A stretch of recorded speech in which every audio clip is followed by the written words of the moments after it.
What is up, Ravens flock? Huge shout out for your support for the 410 Sports Talk.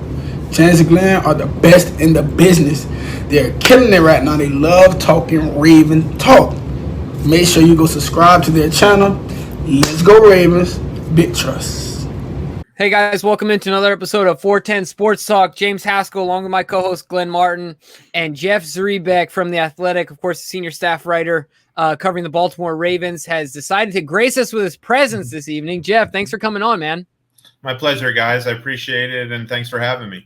Yeah, absolutely. And I told the fans this. I told you this before we hit record. Jeff, you are the absolute most trusted source when it comes to all Ravens news. So it's an absolute pleasure having you on. The first question, kind of my favorite, certainly a little bit of a scary situation involving Mark Andrews today. I was hoping you could fill our fans in on some of the details. Yeah, it was scary. And you know what I think, I think part of it was just knowing that Mark's a type 1 diabetic. So when you see him down on the ground, you have a lot of thoughts in your head, and none of them are particularly good. I had noticed that he was, the first team offense was on the field late in practice, and I noticed Mark Andrews wasn't there. And that's there's so many players on like two different fields. I mean, you have, you probably have like over 150 players, coaches on these two fields. So there's a lot to watch in these joint practices. But I usually follow Lamar Jackson because that's usually where the action is, and he's the most relevant player on the team. So I was watching the first team offense, and I noticed Josh Oliver was in a tight end, and I said, "Oh, that's interesting. I wonder if they're just giving Mark Andrews a break."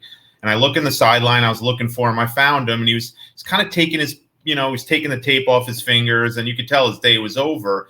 And then I kind of just lost track. I didn't think anything of it. I mean, of anybody on this team, he deserves a break. I don't know that anybody practices harder than him and Marlon Humphrey.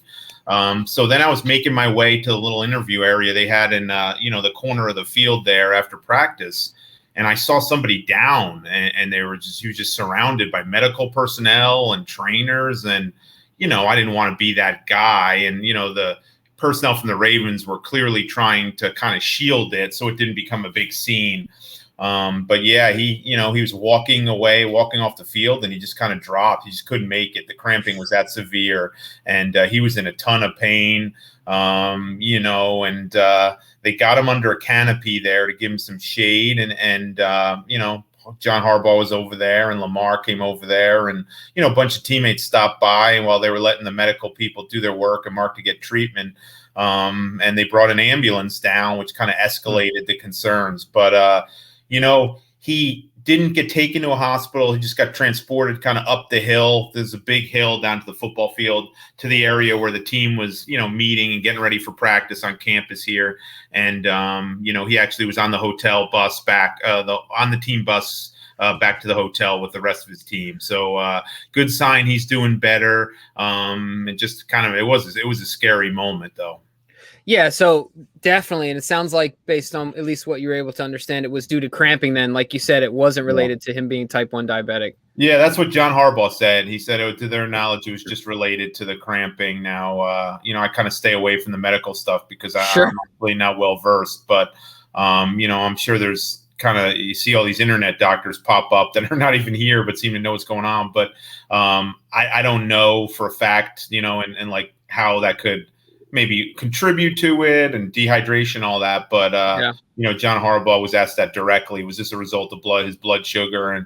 And John says he didn't believe so. I mean, Mark, if you watch Mark, he's religious with checking it during practice, during games. He stays on top of that. Mark's from a family of doctors. He's had an episode. He knows how to stay on top of it. So you trust that he, staying on top of it in this case too. And it was hot. It was hot and sticky. And, that guy, man, I've been saying it to my fellow reporters around me all camp.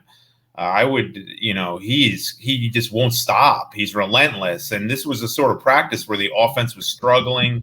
You didn't have 6 or 7 of your top receivers on the field. And, Mark was kind of the go-to guy. And, Carolina was kind of hooting and hollering because they were making a bunch of plays, and he's as competitive as heck.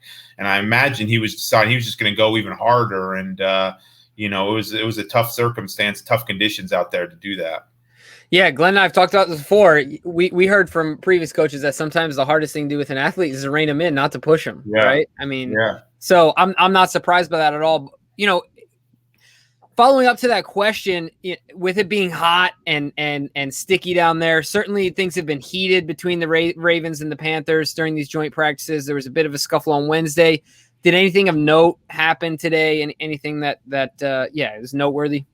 I'll say this, credit to both teams. I mean, it was, it seems like everywhere you turn these days, there's a brawl in one of these, joint practices. It sounds like the Raiders and Rams got ugly today. They ended early, and Ngakoue was one of the guys throwing some haymakers. And, we saw the Antonio Brown land a punch against somebody from the Titans today. I did not see a punch thrown in 2 days. Now, there was some yapping, it wasn't even between units. It was more between defense and defense. It was, Marcus Peters and Deshaun Elliott, Anthony Levine were kind of in the center of things for the Ravens, and J.C. Horn was very talkative for the Panthers. But no fisticuffs, pushing and shoving at two different points. But these teams practice hard.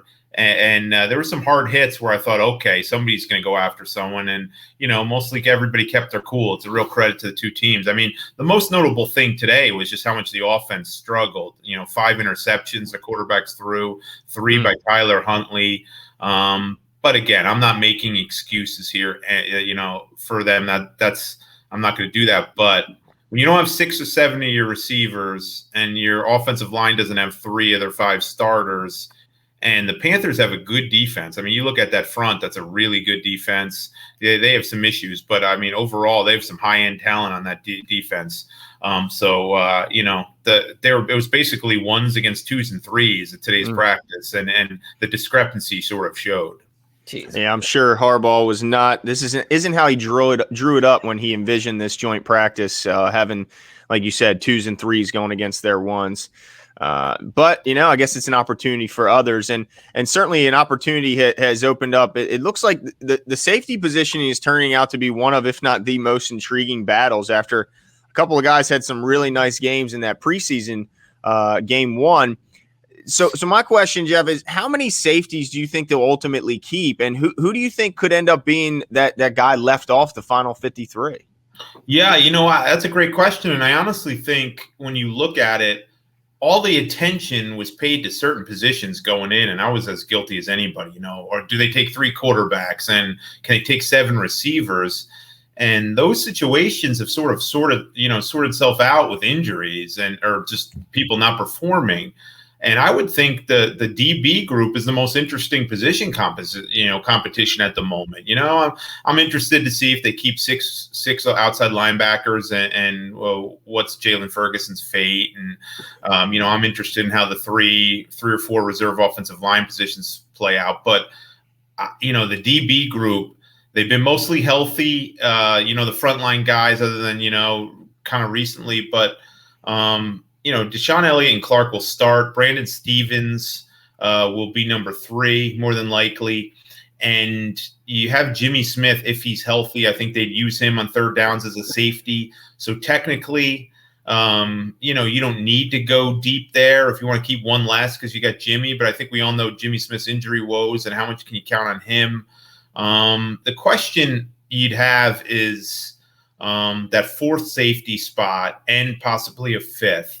Now, Anthony Levine is technically a safety, but he's not making the team because he plays safety. He's making it because he's a special teams captain, So, if you say he's a 4th, that means do you keep a 5th? I think Geno Stone right now is in a good shape. I really do. He's in much better shape. He's a natural safety. Brandon Stevens is not a natural safety. I don't really think Anthony Levine's a natural safety. Jimmy Smith isn't. So I think in a perfect world, Wink Martindale would like to have that natural safety to back up Clark and Elliott. And Geno Smith, or I always say Geno Smith. I don't know why. I do the same thing. Geno Stone is that guy. But I think he's kind of in a dogfight right now. And I think right now he's on the right side of the bubble. But that certainly could change in 2 weeks. And depending on how he plays, that's going to be tough. So I guess I would say 5, Glenn. But again, that's kind of with an asterisk because Anthony Levine can play some linebacker, he can play some, inside corner, he plays some safety, but he's not on the field for any of that. He's on the field because he's one of their best special teams players. Yeah, what I've heard about Brandon Stevens is that if he doesn't have to think and just play football, if he's in like press coverage or something like that, he can hang. But of course, there's a learning curve to reading and reacting at this point. Now you're talking about a true safety, and Glenn and I've kind of talked about this in the same vein. But what about a guy like Ardarius Washington? Does he find? I mean, he made some plays in against the Saints. Is there any way that you see him fighting his way onto this roster? I think he has a shot. I think he's going to need some help. And I'm not just talking about help from the perspective of him playing really well. That has to be a given. He has to, stand out these 2 games. Kid is a good football player. You know what I mean? I think it doesn't take long to watch. He's very good instincts. He gets his hand on the ball. But there's some question like how do you use him? He's 5'7". He's not particularly speed. He doesn't run great. He doesn't have elite speed. And he has good instincts. But he's also going to be a matchup kind of mismatch when you get him in certain places. So how well will he play special teams? Can you use him enough to justify keeping him? Those are stuff that he's going to have to they're going to have to figure out, but he's a good football player and I would love to see him make it. I would, everyone likes him as a kid and he's gone about his business really well. And each week he seems to make a couple more plays. I don't know that that's a guy that gets through waivers because he's going to have some tape of making highlight reel plays, but there's a reason why he went undrafted. It's because he's a 5'7" safety and he doesn't run, particularly all that well. He doesn't have high-end speed. So we'll see on that. I'd probably have him on the wrong side of the bubble as of, now, August 19th. But I think he still could impact the mix. And as I said, by needing help, he may have a couple other guys that need to either not make the team or, because it all fits into a puzzle. They're going to try to keep the, 53 best players. So he's going to probably need some help and have them not keep another guy in another position to kind of open up another spot. I would be surprised right now if he's ahead of Geno Stone. I think Geno Stone's probably ahead of him right now. He needs Patrick McCarry to learn to play another position, right? You know what I mean? Yeah, become more of a Swiss Army knife. But you touched earlier on the tight end group when you were talking about Andrews and Jimmy's really been high on the potential that Oliver brings as another pass catching threat for this offense. And with all the uncertainty surrounding Boyle's health, they might need to keep a safety who's maybe more known for his blocking ability, which a tight end. It's a tight end. More aligns with Boyle's skill set. But what have you seen from this group so far, and who's your favorite to make the team as that third, if they do keep a third? Yeah, Glenn, you're absolutely right. And I think it's almost like if it's not Boyle, it's probably Tomlinson, right? If Boyle starts the season on the PUP list, which he can because he starts spring training camp on the PUP list, and he's out for, Tomlinson's your guy because he's the best blocking tight end after Boyle that they would have. So I kind of my thought is, and I'm not saying this is set in stone, I would be surprised if Boyle's on the regular season roster and Tomlinson's on it too. To me, Tomlinson, Ricard, and Boyle being on the same roster is excess. I know they run the ball a lot, but having those 3 guys in the same roster, I think would be excessive. So and you throw Ben Mason in that mix too. Yeah. Totally. So I'm guessing, I'm thinking that if it's not Boyle, it's Tomlinson. And then, as you said, that number 3 spot, Josh Oliver, I don't see him having a challenger right now for that number 3 spot. Tony Poljan, good developmental guy, was a quarterback in college, very good athlete, but he's probably a practice squad guy, which is good. He can get some development. Breeland's no longer in the picture. Eli Wolf's no longer in the picture. As I said, I think Tomlinson's more the Boyle stand-in. So that just all signs point to Josh Oliver. Now, I will say this. If they kept 2 tight ends last year, if you recall, they've showed they can do that because they believe they can use Ricard in that role. And I know for 2 years we've been talking about moving Miles Boykin to tight end. That's sort of semantics because Miles Boykins already runs a lot of the routes like the tight ends run. And we saw that even more early in training camp. They were lining him up, getting him over the middle a lot and using him on some of the routes that you'd see Mark Andrews running to try to create mismatches and give Miles Boykin a better chance. So could they keep Boykin and continue to use him in that role and just say, okay, we're going to get away with just keeping, Andrews and either the number 2 blocking guy, and then we're just going to use that spot to keep Boykin as the extra receiver. I guess I would lean towards keeping the extra tight end. I think Josh Oliver has done enough I would have liked to see a little more from Josh Oliver this week. He made some catches, but mostly in the flat stuff, but he can't necessarily control, where the ball's going all the time. But I think it's his spot to win right now. I don't see another tight end making it over him. I would be surprised if they would pick Tomlinson and Boyle. So I think it's just Josh Oliver's role, unless they go the unconventional route, and that's keep just 2 and use the extra spot and use Boykin in a way where they use some of the tight ends. Yeah, I'll tell you what, Jeff, all the internet sleuths just absolutely loved what you had to say about Miles Boykin, because a lot of people have been calling this. Yeah. They've been saying, but the Ravens got him eating a bunch of food. They got him stashed away, eating like crazy. I know. I agree, guys. I agree, James Glenn, but that's, he's not going to block. They think just because Miles Boykin can block a cornerback on the outside doesn't mean he can line up and block. Right. It's because of Darren Waller. It's all because of Darren Waller. I know. But have you seen what a specimen Darren Waller is? The guy's a freak, and Boykin is just not that guy. He's not going to be able to do that in terms of blocking. He's not going to be effective. But you can use him in the pass game like you'd use a tight end. Mm-hmm. You know what I mean? And like technically he'd still be a receiver, but if he ran certain routes and was used in a certain way, it may offset the need for that number 3 pass catching tight end, if you know what I mean.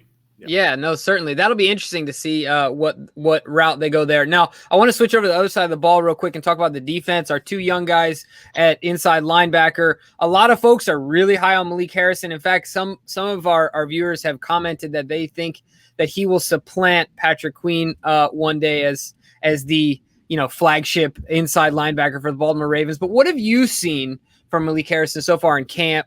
And what's your take on him thus far?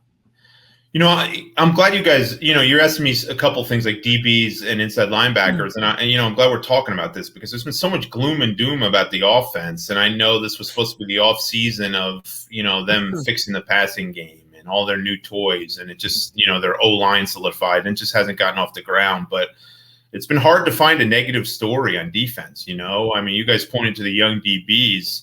A couple of those guys are well further along than I thought they would be. Brandon Stevens, to name one. I did not, I didn't know a whole lot about him, and I don't know that how many other fans did either, And, the inside linebackers look really good. And Calais Campbell looks like he shed a couple years off his life. He just looks much like he has much more juice. But definitely Queen and Harrison, that's been a good story this offseason. They both of them seem to – they're playing more. Last year you could tell they were thinking and they were unsure of themselves. And I like how Harrison looks, but I don't see the supplanting Patrick Queen thing just because I think Malik Harrison's going to struggle in coverage. I don't think that's his game, and that's fine. You don't need that to be his game.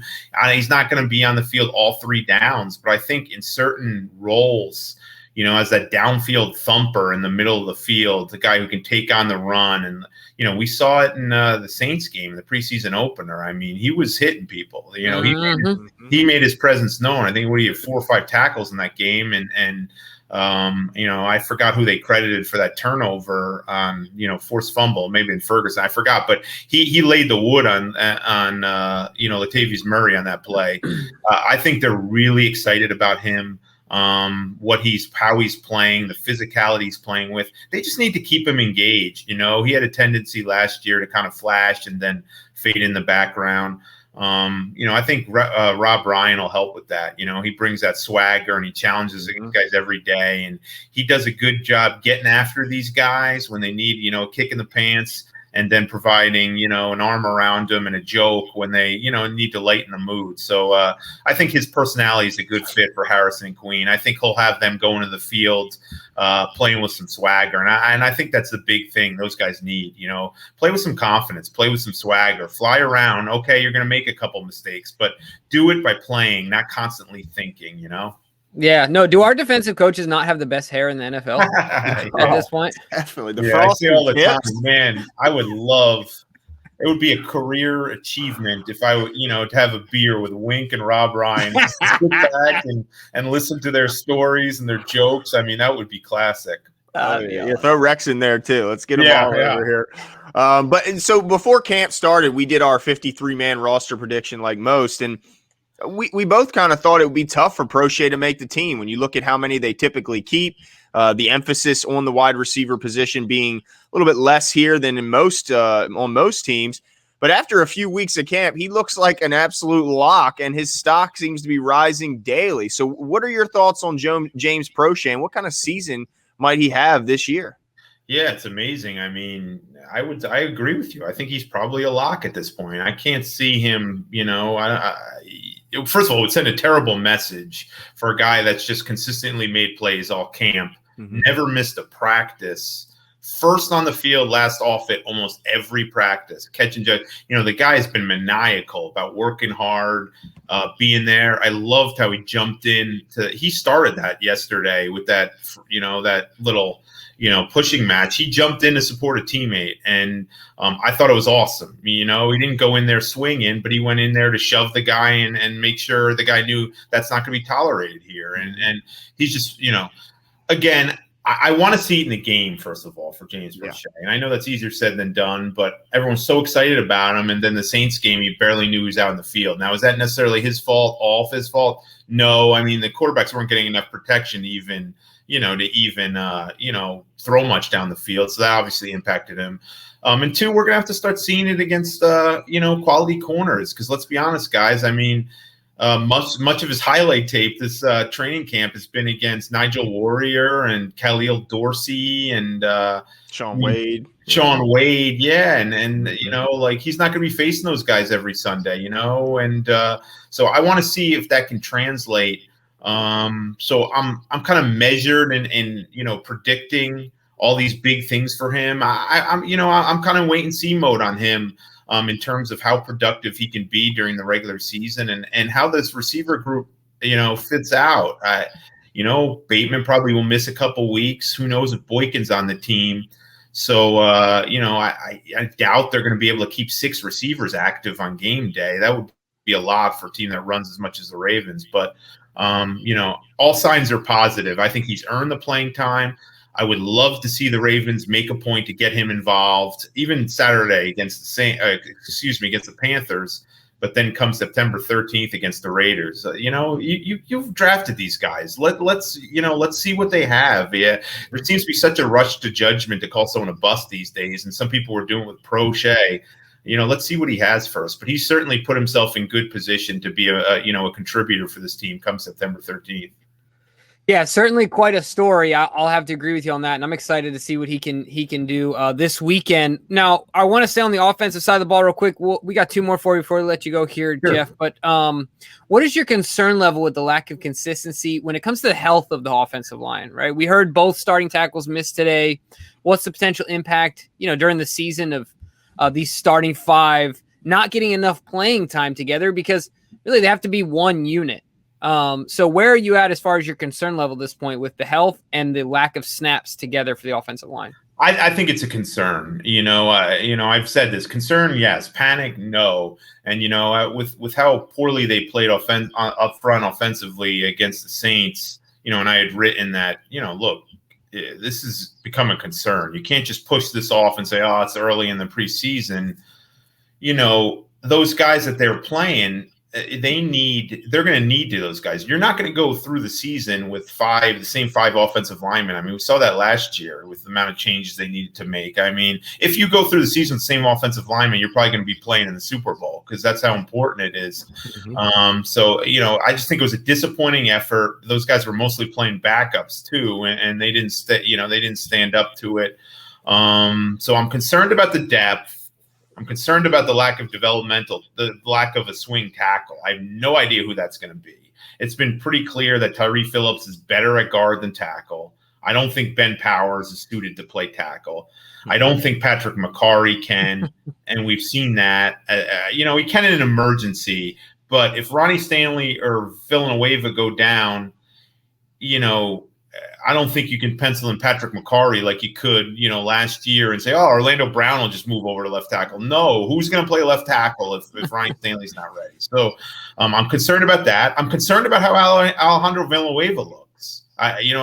He was not good this practice on Wednesday, and today he was off. Wednesday, and it wasn't just getting beat by Brian Burns and Hassan Reddick, like stud pass rushers. There were some of the backups of the Panthers that kind of beat him, in one-on-ones. And offensive line coach Joe Delisandris was pretty vocal with him, kind of in his face at one point to challenge him. This is a transition. He didn't play well last year for the Steelers, and now he's, moving over the right side, which isn't easy for some people to do. So that's kind of a concern. And really no one's jumped out at left guard. I mean, let's face it. I think everyone wants to annoy Ben Cleveland. He looked pretty good at times. He looks good in run blocking, but struggles a little bit footwork and his pass blocking. And now he's missed a week. He's not going to play Saturday. I mean, it was a good development. We saw him on the field Wednesday, but he didn't really do anything. He just ran.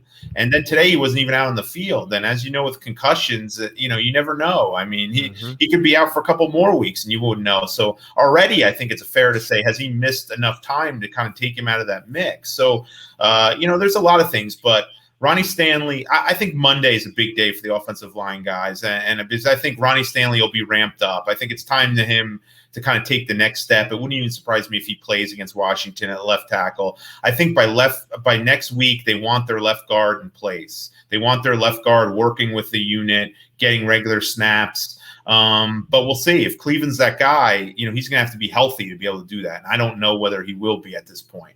I'm officially concerned. Yeah. So, there's definitely some issues they have to work out. The good news is there's 2 full weeks after the preseason. So I think, they're going to play starters against Washington. I think they'd like to play their starting offensive line in that game.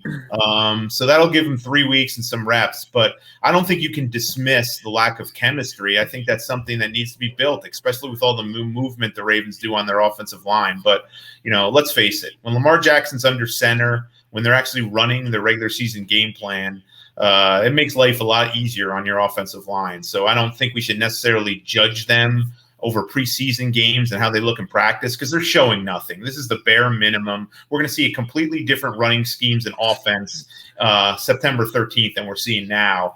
But still, you'd certainly like to see more positive signs from that group up front. Yeah. Starting to get a little nervous, but we'll have to wait and see and hope for the best. But as far as the backfield goes, we've been really impressed with Tyson Williams so far. I mean, I think that he's been one of the bright spots offensively, and we're starting to think he might be the best backup choice for Gus and JK rather than Justice Hill. Now, we've never been the biggest Justice Hill guys, so I will, preface it by saying that. And we understand he brings value as a special teamer, as a return guy, and on coverage units. But we wouldn't want to rely on him if JK or Gus were to go down and be forced to miss some games. I certainly believe that this is a 2-back system here where you need 2 backs to share the load and you can't just go for a bell cow. So what are your thoughts on that third running back battle? And does Williams have a shot to take that spot from Justice Hill? I didn't think it was much of a battle until in the last week. I just thought that, everything I was hearing was they feel like they want to give Justice Hill a chance. It's he's not going to get a ton of carries, but they feel like he could have a role on offense, that he could help in special teams. Obviously, they trust him in pass pro and, to be on the field on third down, which is a big deal for the number 3 running back. But he hasn't done anything, with all due respect to Justice. I mean, he didn't do anything in that game Saturday night. I thought early on with Gus Edwards missing the first 10 days of camp, okay, we're going to see Justice Hill now. This is Justice Hill's shot, not to make the teams. I felt like he was in pretty good shape to that, but to prove he should have a role on offense.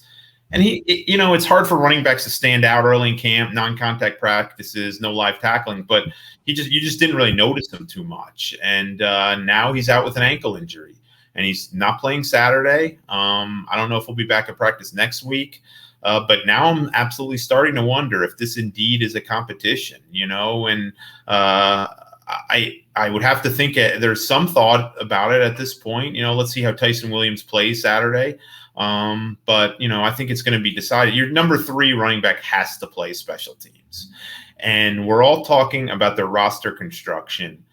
And there's going to be some of their core special teams players that they're going to have to move on from. There's just not enough room, how do you keep Levine, Christian Welch, Jordan Jordan Richards. You're going to have Chris Board and LJ Fort. And, there's going to have to be some guys that don't make the team, even though they're probably among their best 5 to 6 special teams players. So if those guys don't, they already cut Devontae Harris, who was their most accomplished gunner. So if those guys don't make it, do they also feel comfortable in going, getting rid of Justice Hill, a guy who established himself kind of as a, solid player? I don't know. The other issue is blitz pickup. Can Tyson Williams hold his own in blitz pickup? Tell you what, he had 2 blitz pickups the last 2 days in practice where he just thumped somebody, and it's beyond what I've seen Justice Hill do. So maybe he is pretty good at blitz pickup, and we'll see that coming forward. So interesting story. Tyson Williams is not a young guy. He went to 3 colleges. He's a good story. You root for the kid. I've kind of been one. I'm not saying I'm a Justice Hill fan, but I've kind of wanting to see him get at least a chance. Last year they were they looked like they're afraid to get him the ball in any situation. Mm-hmm. But it's a production business, and if you stand by the thought, which John Harbaugh does, that you have to earn your spot in the team and every position's up for grabs, it's tough to deny what Tyson Williams has done this summer, because he's clearly stood out a lot more than Justice Hill has.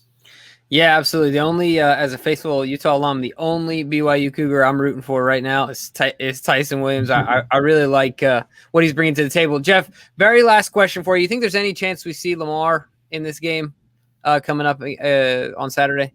Yeah, chance, yes, but slim. This is just my opinion. Now, I get frustrated with the lack of announcing what the quarterback is going to play. It's not like we're going to ask John every guy down the field. So is Patrick Queen going to play? And is, Gus Edwards going to play? It's the quarterback. Lamar is the face of the league, but they clearly don't want to let that stuff out, and that's okay. I don't think he's going to play. I'd be surprised if he plays. I think that's what John likes about joint practices, that these guys get game reps, but they can manage it a little bit, and you still can't hit the quarterback in these reps. And I think he got solid work the last 2 days. And I also look at it and say, Marquise Brown's not playing. I would be shocked if Mark Andrews plays after today. Miles Boykin's not playing, and Rashad Bateman's not playing, and Ronnie Stanley's not playing. And I can name 3 or 4 other key offensive players that aren't playing. Sammy Watkins probably won't play. He's practiced once in 5 days. Who knows if they'll see Zeitler? Has he practiced enough to play? Ben Cleveland probably won't play. So what are we doing? Why would you put your quarterback there? What will he have gained by doing that? I wouldn't play him. I don't think John Harbaugh will play him. But you never know. They could think and they could really say, look, we have one more opportunity to get him reps. Let's just get him a drive or 2 and really control what we're doing so we keep him out of harm's way. But that's a dangerous game to play, and I'd be surprised if the Ravens play it. I think their starting offense will be together for the first time against Washington. And as many guys as I think they'll be comfortable playing those guys a couple series, maybe a quarter in that game, to try to just knock off their rust, and then all systems will be pointing towards Vegas. Yeah, and that defense could certainly provide a final test for the Ravens offense, and hopefully we see some positive coming out of that game. But Jeff, thanks so much for coming on. We appreciate it so much. It's valuable time, and so we appreciate you spending that time with us. Why don't you let the fans know where they can find you and what you're working on? Oh, thanks, guys. Always good to talk to you, and let's do it again during the regular season at some point. But yeah, I'm writing daily at theathletic.com.